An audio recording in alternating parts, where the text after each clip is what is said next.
Nakakain ka na ba ng avocado? Ang buto at balat nito, natikman mo na rin ba? Maaaring matatawa ka sa katanungang ito, subalit hayaan mong isa-isahin ko ang mga dahilan kung bakit nga ba dapat mo ring kainin ang buto at balat nito. Hello, what's up? Your best here. Sa videong ito ay alamin ang mga benepisyo at pakinabang sa atin ng prutas na avocado. Lalo't higit na nga ang mga buto nito. Pero bago tayo magpatuloy, kung bago ka pa lamang dito sa ating channel, ay huwag mong kalimutan na pindutin ang subscribe button at ang notification bell. At mag-follow na rin sa ating Facebook page upang lagi kang updated sa aking mga bagong uploads. Ang avocado o Persea americana ay isang uri ng punong namumunga na kabilang nga sa pamilya ng mga laurel o mga Lauriaceae na pinaniniwalaang nagmula pa nga sa Amerika at Mexico. Ang malaman at masarap nitong bunga ay tinatawag namang avocado pear, alligator pear o colloquially avo at nagtataglay ng mga malalaking buto. Ang avocado ay mayaman sa protina, sa fats, calories, carbohydrates, fiber, at marami pang sustansya na kailangan para sa malusog na pangangatawan. Ito ay mahusay na nakatutulong upang mawala ang stress o anxiety ng isang tao. Ang pagkonsumo rin nito ay mahusay upang mapanatili ang maayos na daloy ng bituka. At mahusay rin ito sa pagbabalanse ng blood sugar level sa ating katawan. At isa rin itong overall upang kalahatang tulong sa ating kalusugan. Subalit kadalasan ay laman lamang nito ang ating pinakikinabangan at ang mga buto o ang balat nito ay agad na itinatapon lamang.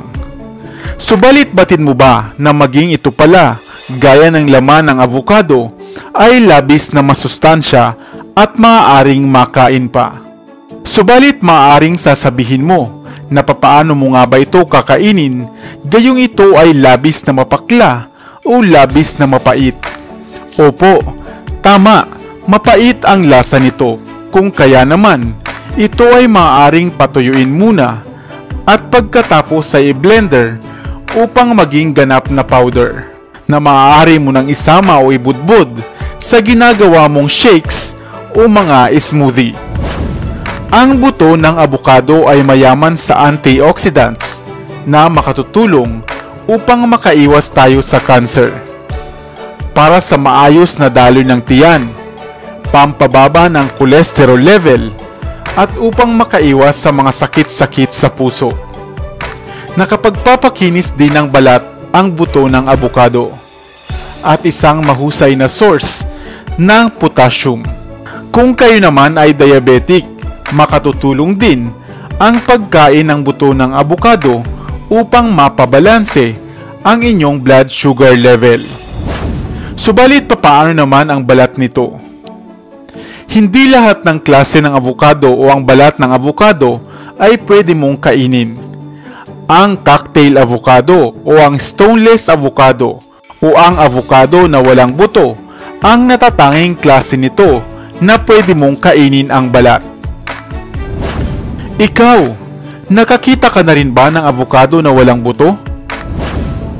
Ang avocado rin ay maaari mong gawing houseplant kung ikaw naman ay isang plantito o plantita, sapagkat ito ay maaari mo ring ilagay sa loob ng bahay o kaya naman ay sa harap ng pintuan bilang pampaswerte. Kaya naman sa susunod na kakain ka ng avocado ay huwag mo nang basta-basta itapon pa ang mga buto nito, dahil nag-uumapaw pala ito sa mga sustansya at pakinabang sa ating mga tao.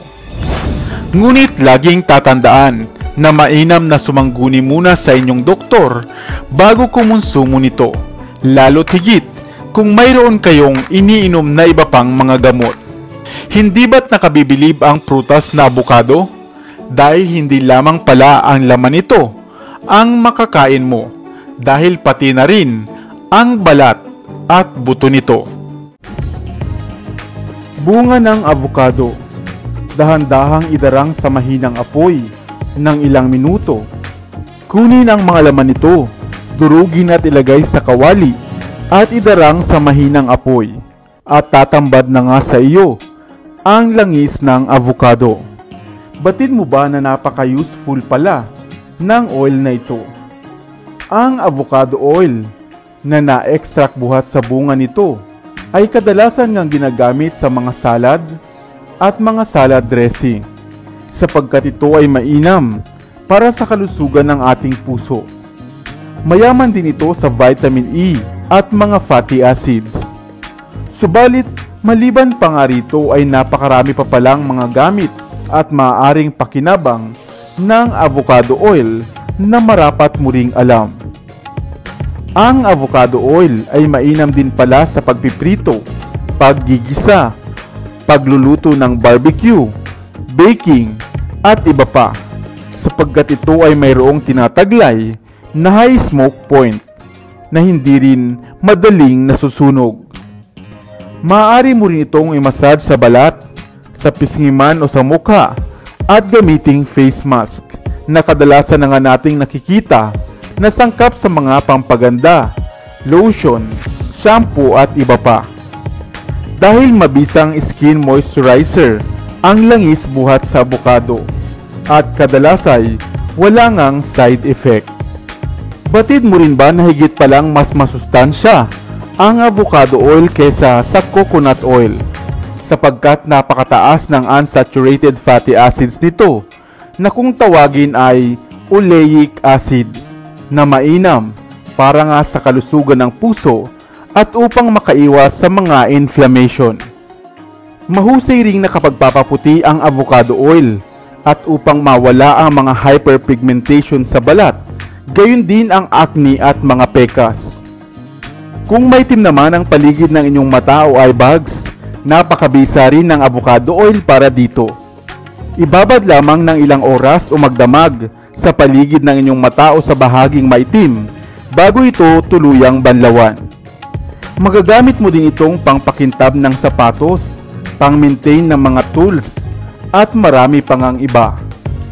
Kaya naman, bakit hindi mo subukan na mag-init din ng mga bunga ng avocado upang maka-extract na ng avocado oil? Dahil ang prutas o langis man ito ay nag-uumapaw nga sa pakinabang at mga benepisyo. Ikaw, madalas ka na rin bang kumain ng prutas na avocado? Sana ay may bago kang natutunan sa video ito. Iwan ka naman ng comment sa comment section sa ibaba. I-like at i-share mo na rin para naman sa kaalaman ng iba. Dito na sa Best TV, tayo ay matuto.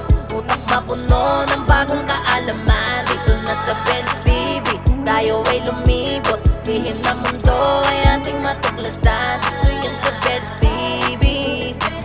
Dito yan sa Best TV. Dito yan sa Best TV. Sapagkat lamang ang laki may alam. Dito yan sa Best TV. Tara bes, sabay-sabay tayo na matuto. Pagkat dito sa mundo lamang ang siyang marunong. Ating utak sa linan ng panibagong dunong. Mga bagay na sa buhay ay makakatulong.